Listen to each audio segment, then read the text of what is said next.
پیارے دوستو، آج ہم آپ کو قرآن پاک کی روشنی میں بتائیں گے کہ ایک معاشرے کو کیسے خوشگوار بنایا جا سکتا ہے۔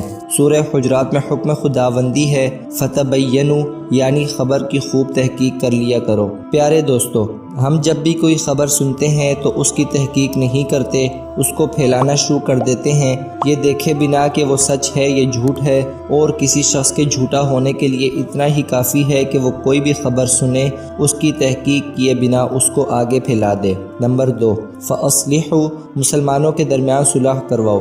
مسلمانوں کے درمیان اگر کوئی لڑائی یا ناراضگی چل رہی ہے تو ان کی صلح کروانی چاہیے، جبکہ آج کل ہم ان کی ناراضگی یا لڑائی سے لطف اندوز ہوتے ہیں۔ اس چیز کی دین میں سختی سے ممانعت ہے۔ نمبر 3، وَأَقْسِطُوا، انصاف سے کام لیا کرو۔ انصاف معاشرے کو خوشگوار بنانے کے لیے بہت ضروری ہے، اور اسلام میں اس کی بہت اہمیت بھی ہے۔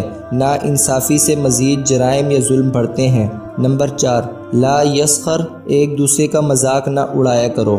ہم آج کل اس بات کا خیال نہیں کرتے کہ ہمارے مذاق سے کسی کا دل تو نہیں دکھ رہا۔ کسی کی معذوری، غریبی یا کسی بھی چیز کا مذاق اڑانے سے گریز کرنا چاہیے۔ اس پر اللہ تعالیٰ کی پکڑ بھی ہے، اور قرآن بھی اس کی گواہی دے رہا ہے۔ ولا تلمزوا، ایک دوسرے کو طعنے نہ دیا کرو۔ ہم کسی سے لڑیں تو فوراً طعنے دینے شروع کر دیتے ہیں کہ تمہارے ہاں ایسا اور تم ایسے۔ اس کی قرآن پاک میں سختی سے ممانعت آئی ہے۔ نمبر 6، ولا تنابزوا بالالقاب، برے القاب سے نہ پکارو۔ کسی کو بھی برے لقب سے نہیں پکارنا چاہیے۔ ہر بندے کا کوئی نام ہوتا ہے، اور وہ یہی پسند کرے گا کہ اس کو اسی نام سے پکارا جائے جو اس کا نام ہے، نہ کہ ایک ٹانگ سے معذور شخص کو لنگڑے، یا آنکھ سے معذور شخص کو کانے، یا کسی سیاہ فام شخص کو کالے، یا کسی بھی برے لقب سے پکارا جائے۔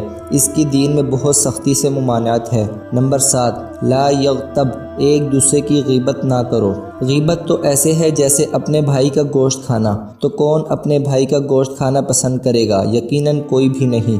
تو اس سے بھی ہمیں بچنا چاہیے۔ نمبر 8، لا تجسسوا، کسی کی ٹوہ میں نہ لگو۔ کوئی کیا کر رہا ہے، کہاں آ رہا ہے، کہاں جا رہا ہے، کہاں اپنے بچوں کے رشتے دے رہا ہے، ہمیں اس سے غرض نہیں ہونی چاہیے، بلکہ اپنے اعمال کی فکر ہونی چاہیے۔ نمبر 9، اجتنبوا کثیرا من الظن، یعنی بدگمانیوں سے بچو۔ بدگمانی بہت برا فعل ہے۔